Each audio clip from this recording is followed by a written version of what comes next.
Hi everybody, thanks for watching my channel. Please help me grow my channel by subscribing, sharing, liking, and comment. A lot of you watch my content, so please subscribe. It's free and would help me a lot. With that said, enjoy today's story. The Haunting of Maison de Jobito.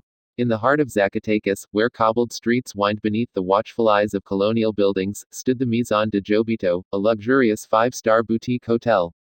Although it gleamed with elegance and historical charm, whispers of its past threaded through the air, intertwining history with the unnatural. Built originally as a way station for traveling merchants in the early 17th century, the building had seen countless lives pass through its doors. Over the years, it morphed from a humble inn to a crowded tenement before undergoing a lavish renovation in 1940, transforming it into the opulent hotel guests flock to today. Yet amidst the splendor and lavish decor, a ghostly presence lingered, one that made the Maison de Jobito notorious among locals and visitors alike.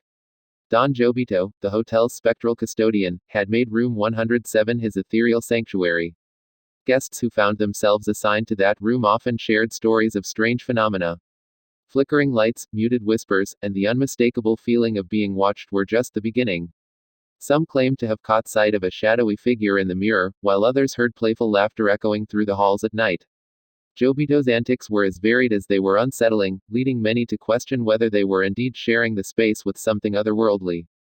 Despite the eeriness, many deemed it harmless, an entertaining legend that added to the hotel's charm. The current owners, however, were less amused. Determined to appease the restless spirit of their namesake, they had commissioned a statue carved from pink cantera, a tribute to the man who once roamed these very halls. Positioned prominently in the courtyard, the statue was believed to be a gesture of goodwill, a silent plea for Jobito to find peace and cease his haunting. Yet the unseen forces that governed Don Jobito's presence were not easily swayed. One fateful evening, a group of friends, David, Lucia, Sofia, and Tomas, arrived at the Maison de Jobito, eager for a weekend away from their bustling lives in Mexico City.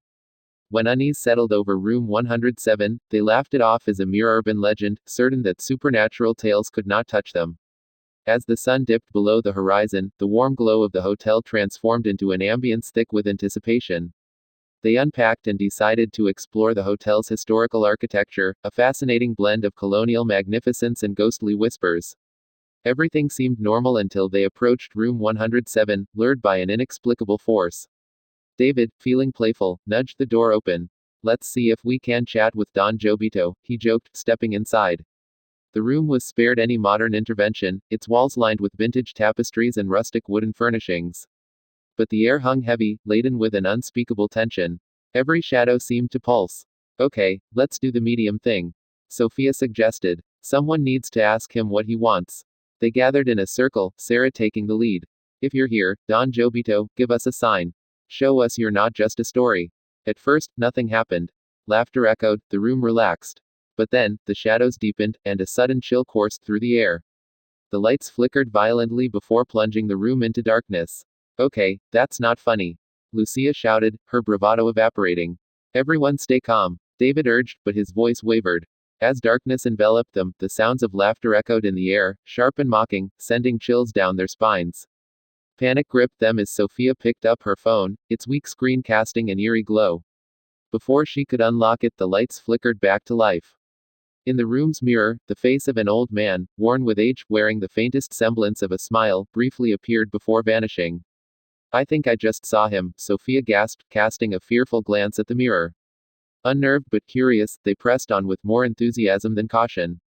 They resumed their medium routine, believing that recognizing Jobito might calm him. "What do you want from us?" Lucia called out. A sudden buzzing noise filled the air, followed by frantic flickering. Tomas recoiled. "This isn't funny," he stammered. The bright bulbs dimmed again and a voice, a raspy whisper, filled the room. "I, Miss Traviesos. Oh, my rascals," it echoed, laughter mingling with the shadows. Sophia grabbed David's arm. "We need to leave this room.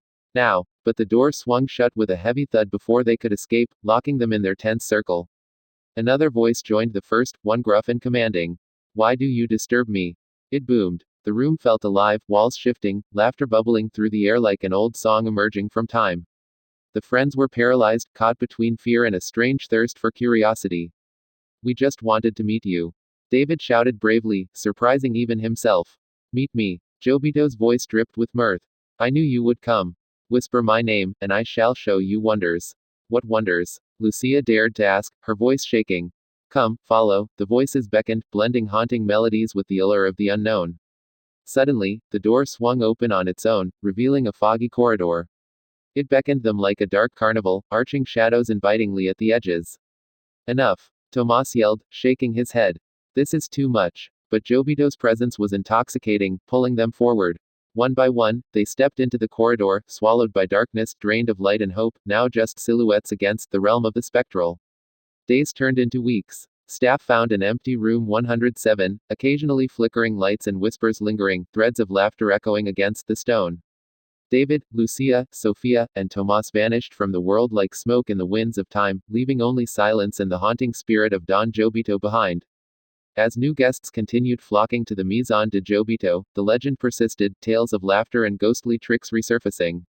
Yet, among the stories, there were whispers of 4 names forever entwined, and the cautionary specter of a ghost who now had companions forever trapped in his play. The statue of Don Jobito loomed ever large in the courtyard, a reminder of the past, that in the haunting beauty of the Maison, curiosity could lead one into the abyss, a place where shadows danced with joy, and laughter turned into forgotten echoes.